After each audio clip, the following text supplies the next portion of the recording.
스가랴 7장 1절부터 14절입니다.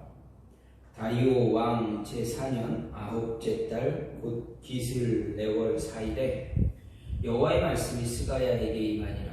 그때 베델 사람이 사레셀과 레굼멜렉과 그의 부하들을 보내어 여호와께 은혜를 구하고 만군의 여호와의 전에 있는 제사장들과 선지자들에게 물어 이르되 내가 여러 해 동안 행한 대로 5월 중에 울며 근신하리이까 하며 만군의 여호와의 말씀이 내게 임하여 이르시되 온 땅의 백성과 제사장들에게 이르라. 너희가 70년 동안 5째 달과 7째 달에 금식하고 애통하였거니와 그 금식이 나를 위하여 한 것이냐. 너희가 먹고 마실 때 그것은 너희를 위하여 먹고 너희를 위하여 마시는 것이 아니냐.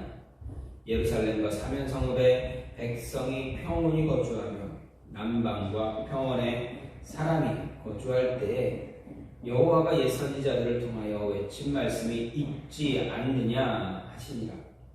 여호와의 말씀이 스가랴에게 임하여 이르시되 만군의 여호와가 이같이 말하여 이르시기를 너희는 진실한 재판을 행하며 서로 인애와 긍휼을 베풀며 과부와 고아와 나그네와 궁핍한 자를 압제하지 말며 서로 해하려고 마음에 도모하지 말라 하였으나 그들이 듣기를 싫어하여 등을 돌리며 듣지 아니하려고 귀를 막으며 그 마음을 금강석 같게 하여 율법과 만군의 여호와가 그의 영으로 옛 선지자들을 통하여 전한 말을 듣지 아니하므로 큰 진노가 만군의 여호와께로부터 나왔도다. 내가 불러도 그들이 듣지 아니하는 것처럼 그들이 불러도 내가 듣지 아니하리라. 만군의 여호와가 말하였느니라. 내가 그들을 바람으로 알지 못하던 여러 나라에 흩었느니라. 그 후에 이 땅이 황폐하여 오고 가는 사람이 없었나니 이는 그들이 아름다운 땅을 황폐하게 하였음이니라 하시니라. 아멘. 오늘 말씀 스가랴 7장 1절부터 14절 말씀입니다. 스가랴 7장과 8장 말씀은 성전 재건공사가 다시 시작되어 2년 정도가 지난 때를 시대적 배경으로 합니다. 그래서 베델 사람들의 제5월 금식을 지키는 것에 대해서 베델 사람들이 그 금식을 계속 지켜야 되느냐라는 질문에 대한 답변이 이루어지고 있습니다. 그래서 어떻게 보면 성전 재건과 무관한 것처럼 보이기도 하지만 7장, 8장의 말씀은 성전 재건 공사가 절반 정도 진척된 때에 주어진 계시일 뿐만 아니라 말씀일 뿐만 아니라 베델 사람들이 제기한 금식 관련 질문 자체가 성전 재건과 밀접한 관련이 있다라는 것입니다. 무려 16년 동안이나 중단되었던 성전 재건 사업이 다시 시작되자 포로 귀한 세대의 백성들 사이에서는 다시 영적으로 종교적 관심이 크게 고조되기 시작했습니다. 이런 배경에서 베델 지역에서 재정착한 사람들을 중심으로 예루살렘 함락 이후 바벨론 포로 시대, 물론 당시까지 지켜오던 5월 금식, 곧 예루살렘 성전 파괴 사건을 기념하는 금식을 이제 다시 성전이 재건되는 상황에서 더욱이 하나님으로부터 모든 고통과 슬픔이 끝나는 그런 영광의 날이 도래할 것이라는 약속을 받기까지 한 상황에서 굳이 이 금식을 계속 시행해야 하는가에 대해서 제사장과 선지자들에게 질문을 한 것입니다. 이에 선지자가 하나님으로부터 받은 말씀이 바로 오늘 말씀입니다. 그런데 스가랴는 이 답변에서도 특유의 스타일대로 이 금식에 관한 질문에 대해서 하라 하지 말라 단답적으로 이야기하는 것이 아니라 이야기하지 않았습니다. 즉 스가랴는 먼저 이스라엘의 신구 세대의 형식적이고 인본주의적이었던 그런 신앙의 모습과 이제 하나님을 향한 뿌리 깊은 악한 그런 관습을 지적합니다. 그리고 현재 갖고 있는 시련과 도전에 시달리고 있는 포로 시대 대해 완전한 회복, 그리고 영육 간의 풍성한 축복 약속하며 지금 당장 직면하고 있는 성전 재건 사업에 다시 동참하는 것을, 그리고 완성하는 것을 다시 한번 이야기하고 있습니다. 그리고 이런 가운데서 오늘 말씀은 베델 사람들이 예루살렘의 제사장과 선지자들 향해서 금식을 계속할 것인가 말 것인가에 대한 질문에 대한 답변입니다. 다리오 왕 제4년에 베델 사람들은 예루살렘의 제사장과 선지자에게 대표자를 파견합니다. 그리고 지금까지 지켰던 그 금식 계속해야 됩니까? 묻습니다. 그런데 하나님은 베델 사람들의 질문에 대해서 답변하시기를 현재 이스라엘 백성들이 과거 조상들의 형식적인 신앙의 모습을 똑같이 따라가고 있는 것 아니냐 지적하십니다. 그래서 하나님은 이스라엘 백성들이 지난 70년 동안 성전이 파괴되고 그것을 기념하는 5월 금식 외에 유대 총독 그달리아의 죽음을 기념하는 7월달 금식도 지켜왔음을 다시 상기시켜 주십니다. 그것이 과연 하나님을 위한 것이었는지, 그리고 그들이 먹고 마시는 것도 그들 자신을 위한 것이 아니었느냐 이렇게 반박하십니다. 즉 이 모든 것이 하나님을 위한 것이 아니지 않느냐, 나를 위한 것 아니지 않았느냐 말씀하신 것입니다. 이런 형식적인 신앙 가운데서 하나님께 불순종한 그런 그들의 조상들의 신앙의 모습, 또 그것을 따라가려고 하는 모습, 그 모습에 대해서 말씀하시면서 그들에게 바른 신앙의 모습을 이야기하고 제시하고 있습니다. 그들에게 바른 신앙의 모습을 제시하기 위해서는 무엇인가? 너희들이 하나님의 말씀을 듣기 위해서 하나님의 말씀, 너희가 기도하며 하나님께 간절히 구했던 그 모습들, 그 말씀들, 그 음성을 듣기 원한다면 어떻게 해야 되느냐에 대한 이야기입니다. 즉 하나님 말씀을 듣기를 바란다면 형식적인 모습을 바꾸라라는 것입니다. 너희가 그동안 형식적으로 해왔던 것을 진심 어린 모습으로, 진실된 모습으로 바꿔야 한다라는 말씀입니다. 3절 말씀을 보면 베델에서 예루살렘에 파견된 사레셀과 네간멜렉과 그의 수하들은 예루살렘에 있는 제사장들과 선지자들에게 여러 해 동안 행한 대로 5월 중에 울며 근신하리까 묻습니다. 이는 당시 백성들이 5월 금식에 대한 것을 하나의 의무로 여기고 있었다라는 것, 그리고 굉장히 오랜 습관, 관행으로 이어지고 있다라는 것을 이야기합니다. 즉 이 5월 달에 하는 금식에 그들은 강박관념을 가졌다라는 것을 볼 수가 있습니다. 그들은 이런 오래된 관행이 하나님 말씀에 비추어 바른 것인지 아니면 그렇지 않은 것인지 판단하지 않았습니다. 그들은 단지 해오던 일이었으니 계속 한다라는 생각만 갖고 있었고, 그래서 금식을 지속적으로 해왔던 것입니다. 하지만 이런 자세는 하나님 앞에서 옳지 않았다라는 것을 하나님은 선지자를 통해서 이야기합니다. 하나님은 그들의 금식을 하는 그 모습에 대해서 책망을 하고 있습니다. 베델 공동체가 대표자를 파견해서 여호와께 그것을 질문하지 않았다면 그들은 자신들이 지금 행하고 있는 그 모습도 잘하는 것인지 잘못하는 것인지 옳은 것인지 그른 것인지 알지 못하고 있다라는 것, 알지 못하게 된다라는 것입니다. 그저 우리가 해왔던 모습이니까 옳은 것이다 라고 여기기만 했을 것입니다. 물론 금식은 성경에서 명하고 있는 것은 아닙니다. 그렇다 하더라도 그 금식 자체가 잘못된 것은 아닙니다.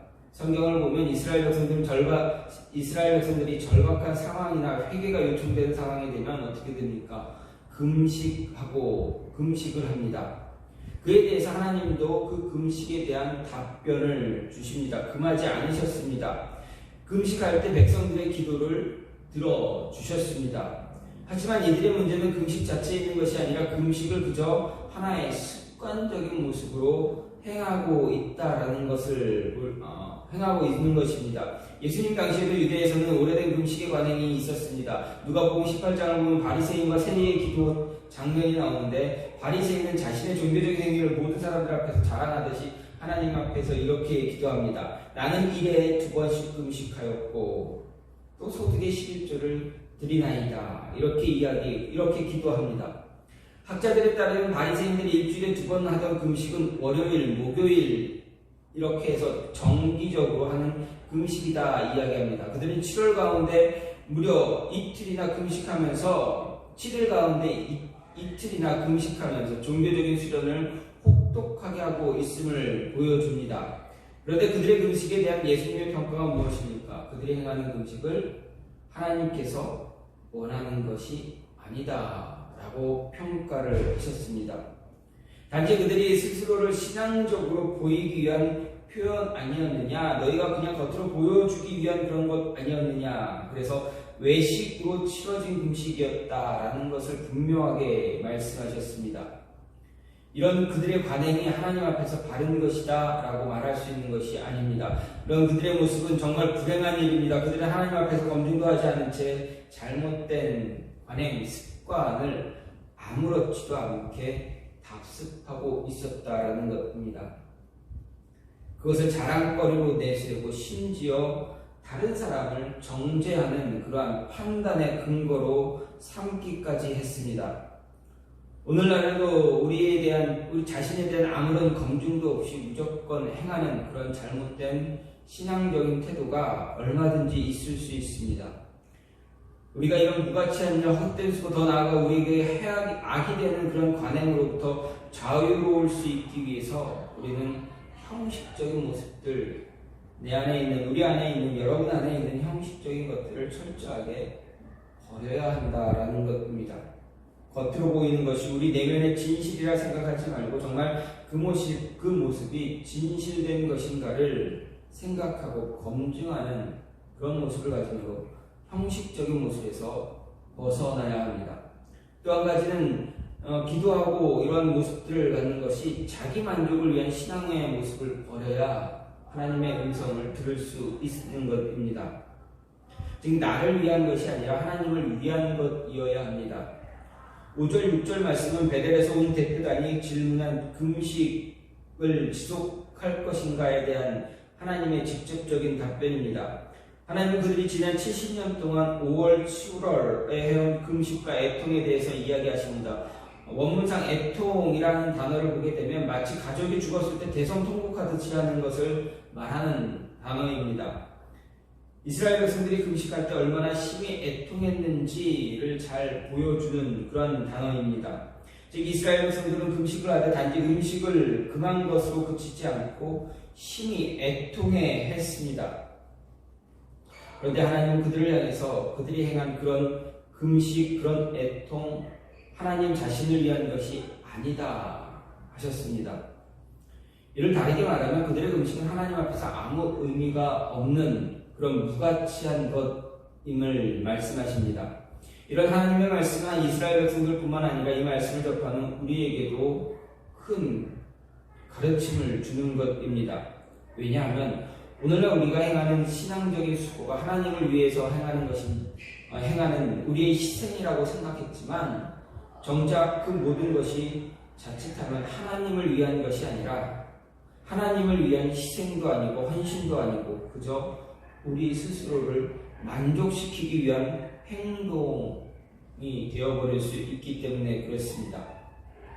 다시 말해서 하나님 앞에서 우리 죽도록 헌신했다라고 말하지만 하나님은 우리의 그 모습이 가치가 없다라고 평가를 내리실 수도 있기 때문에 그렇습니다. 좀 전에도 말씀드렸습니다. 예수님이 있으실 그 당시 바리새인들 그들의 모습, 그들은 늘 하던 것처럼 일주일에 2번 금식을 하고 소득의 11조를 철저하게 드리는 그런 모습을 가졌습니다. 안식일에는 절대로 일을 하지 않았습니다. 정말 그들이 보여야 할, 갖출 수 있는 최고의 모습, 그러한 규범을 지키면서 헌신했습니다. 그래서 그들은 스스로 의인으로 여기며 구원에 대해 조금도 의심하지 않았다라는 것입니다. 그런데 어떻게 됩니까? 예수님은 그들의 헌신, 그들의 모습들 다 다 부정하셨습니다. 단지 사람들에게 보이고 사람들로부터 존경과 영광받기 위해서 받기 위한 모든 종교적인 행위일 뿐이었지 헌신한 것이 아니다 말씀하신 것입니다. 모든 수고가 무가치한 것이라 단언하시면서 더 나아가 그들의 모든 행동을 위선 그리고 외식으로 단정 지으셨습니다. 그럼 왜 이런 모습이 나타나게 되는가? 이런 모습이 나타나게 되는 이유 무엇입니까? 하나님의 일을 사역을 감당할 때 동기가 어땠는가 하는 것입니다. 하나님을 진심으로 사랑하는 마음에서 자발적인 마음을 가지고 했는가? 아니면 자신의 의로움을 위해서 했는가? 이 모습을 구별할 수 있어야 합니다. 또 이런 일을 행함으로 인해서 어떤 이익을 기대하고 있는지 아니면 긍휼히 여기는 마음을 가지고 있는지 스스로 돌아보아야 합니다. 바울은 이런 잘못된 행위를 범하지 않게 하기 위해서 무엇을 이야기했습니까? 무엇을 하든 죽게 하듯 하라 이야기했습니다. 정말 하나님의 뜻을 이루기 위해서 행하는 모습을 가질 때 하나님이 기뻐하시고 잘했다 칭찬하실 것입니다. 자기 만족을 위한 어떤 행위가 아니라 하나님이 원하는 것을 하는 것입니다. 하나님이 원하시는 것은 억지로 하거나 습관적인 모습으로 늘 해왔던 것이니까 그런 모습으로 하는 것을 하나님은 원하지 않습니다. 습관적으로 드리는 제사가 아니라 습관적으로 드리는 그런 예배가 아니라 진정한 예배, 진실된 예배를 드리는 것, 그런 제사를 드리는 것, 하나님은 그것을 원하신다라는 것입니다. 하나님의 음성을 듣기 위해서는 습관적으로 행해왔던 것, 자기 만족을 위해서 해왔던 그런 모습들 다 내려놓아야 합니다. 마지막으로 순종하는 삶을 살 때 하나님은 말씀을 주십니다. 9절 말씀을 보면 스가랴는 백성들에게 하나님의 말씀을 대변할 때 분명하게 말하는 것이 있습니다. 그것은 바로 하나님의 말씀에 귀를 기울이라 라는 이야기입니다. 귀를 기울여 그 말씀대로 삶을 살아가야 한다는 이야기입니다. 하나님이 하시는 말씀은 먼저 진실한 재판을 통해 인애와 긍휼을 베푸는 자 되라고 하셨습니다. 즉 말씀에 귀를 기울임으로 해서 서로에게 나쁜 행동뿐만 아니라 마음으로도 그런 나쁜 것을 도모하지 말라 했습니다. 계획하지 말라 했습니다. 마음이 악해지면 그 악함이 행동으로 나타나게 되고 행동으로 나타나게 되면 그 악한 행위로 말미암아 어떻게 됩니까? 마음이 굳어지게 됩니다. 금강석과 같이 변하게 된다라는 것입니다. 그러면 어떻게 됩니까? 아무리 말씀이 들려도 그 말씀을 듣지 못합니다. 아무리 귀에 대고 이야기해도 그 귀는 듣지 않는 귀가 됩니다. 전혀 말에 귀를 기울이지 않게 됩니다. 그래서 스가랴 선지자는 13절에서 말하기를 하나님은 내가 불러도 그들이 듣지 아니한 것처럼 그들이 불러도 내가 듣지 아니하리라 이야기하고 있습니다. 하나님께서 스가랴 시대의 백성들에게 하신 말씀이 아닙니다. 이 말씀 스가랴 시대 백성들의 조상 곧 하나님께서 옛 선지자들을 통해서 하신 말씀하신 이스라엘 백성들을 향해 하신 그 말씀입니다. 과거에 하나님께서 그들의 조상에게 했던 말씀을 스가랴가 전하는 것입니다. 이들은 바벨론 포로 이전 백성들입니다. 바벨론 포로 이전의 백성들은 하나님께서 여러 선지자를 통해서 거듭해서 말씀하신 것을 듣지 않았습니다. 그 결과 하나님은 그들이 불러도 내가 듣지 아니하리라 말씀하셨습니다. 아무리 부르짖고 기도해도 하나님께서 응답하지 않으신다라는 이야기입니다. 이것을 통해서 기도와 기도 응답, 말씀 주시는 말씀에 관련된 중요한 원리를 생각할 수가 있습니다. 기도의 응답 여부는 말씀이 주어지느냐 안 주어지지 않느냐 그 여부는 기도하는 자가 얼마나 애절하게 부르짖느냐의 여부보다 기도 응답에 합당한 삶을 살고 있느냐, 순종의 삶을 살고 있느냐, 말씀에 귀를 기울이는 삶을 사느냐의 여부에 달려있다는 것입니다. 아무리 애절하게 부르짖더라도 그 마음, 그가 기도하는 대로 행동하지 않으면, 순종하지 않으면 말씀에 귀를 기울이지 않으면 아무 소용이 없다라는 것입니다. 하나님은 자신의 말씀을 듣지 않는 자, 불순종하는 자의 부르짖음, 간구 듣지 않으십니다. 잠언에서는 이에 대해서 내가 불렀으나 너희가 듣기 싫어하였고 내가 손을 폈으나 돌아보는 자가 없었고 도리어 나의 모든 교훈을 멸시하며 나의 책망을 받지 아니하였은즉 너희가 재앙을 만날 때 내가 웃을 것이며 너희에게 두려움이 임할 때 내가 비웃으리라. 잠언 1장 24절 20부터 26절에서 이렇게 이야기하고 있습니다. 하나님은 자신의 말씀을 듣지 않는 자의 기도 듣지 않겠다 말씀하십니다. 말씀을 듣는 자의 기도, 그 기도를 들으시겠다 말씀하십니다. 그럼 이 기도가 무엇이냐? 하나님과의 대화입니다. 대화는 절대 일방적으로 진행될 수가 없습니다. 대화는 상대방의 말을 듣고 또 이야기하는 것으로 가능합니다. 상대방의 말을 듣고 반응할 때 또 상대로부터 반응이 오게 됩니다. 상대방의 말을 듣지 않으면 상대의 말을 멸시하면서 상대가 내 말을 듣고 그에 대해 반응하기를 기대한다면 그건 참 억지스러운 것입니다. 이렇게 사람의 모습 예대로 말해도 그런데 하나님을 상대로 사람이 이와 같은 태도를 취하면서 하나님의 응답을 구하는 그것은 바로 하나님을 업신여기며 경멸하는 태도인 것입니다. 따라서 우리의 기도가 하나님께 응답받기를 원한다면, 우리가 기도하면서 하나님의 말씀을 듣기를 원한다면 먼저 말씀에 기울여야 합니다. 그리고 말씀대로 살아야 합니다. 순종의 삶을 살아야 합니다. 기도에 합당한 삶을 살아야 합니다. 말씀에 귀를 기울이는 삶을 살아야 합니다. 성경을 통해 자신의 뜻을 베푸신 하나님 말씀을 잘 헤아리고자 힘쓰고 그 말씀에 순종하는 삶을 살아야 합니다. 그런 삶을 사는 자를 하나님은 귀하게 여기시고 또 그의 기도에 부르짖음에 응답하신다라는 것입니다.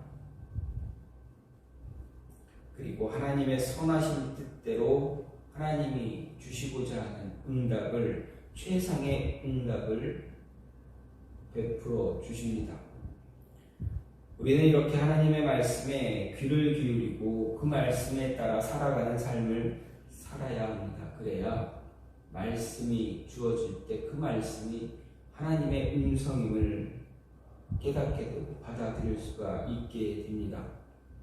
오늘 스가랴 선지자들은 베델에서 온 사람들에게 분명하게 이야기합니다. 하나님의 음성 듣기를 원한다면, 하나님 너희가 기도하는 것에 대해서 하나님께서 응답하기를 기대한다면 형식적인 모습은 버려야 한다라는 것입니다. 형식적으로 지금까지 해왔던 그 금식의 모습 계속 해봐야 아무 소용이 없다. 너희 마음에도 없는 그 금식을 해봐야 무슨 소용이 있겠느냐 이야기하는 것입니다. 그런 모습은 너희 스스로를 만족시키는데 끝나는 것이다. 하나님을 위한 것이 아니다 이야기하고, 하나님을 위한 것은 순종하며 살아가는, 순종하는 삶을 살면서 말씀에 귀를 기울여야 하나님께서 말씀해 주신다라고 이야기합니다. 저와 여러분도 우리의 삶에서 이러한 모습을 가지면서 하나님의 음성을 잘 들을 수 있는, 하나님의 음성 잘 받을 수 있는 모습이 되어지기를 간절히 소망합니다. 우리 안에 형식적인 그런 신앙의 모습이 있다면 빨리 내려놓아야 합니다. 나 자신을 만족시키기 위해서 하는 그런 모습이 있다면 버려야 합니다. 말씀이 들려지고 있다면, 말씀을 묵상한다면 그 말씀에 따른 합당한 삶을 살며 순종하는 모습을 가져야 하나님의 음성을 들을 수 있고 그 음성을 내 것으로, 우리의 것으로 만들 수 있다라는 것입니다. 이러한 모습을 잘 갖춤으로 인해서 하나님의 은혜가 우리의 삶에 임하기를 간절히 소망합니다. 이 시간 같이 기도하기를 원하는 것은 하나님, 우리로 하여금 우리 안에 있는 형식적인 그런 신앙의 모습이 있다면 버리고 혹시라도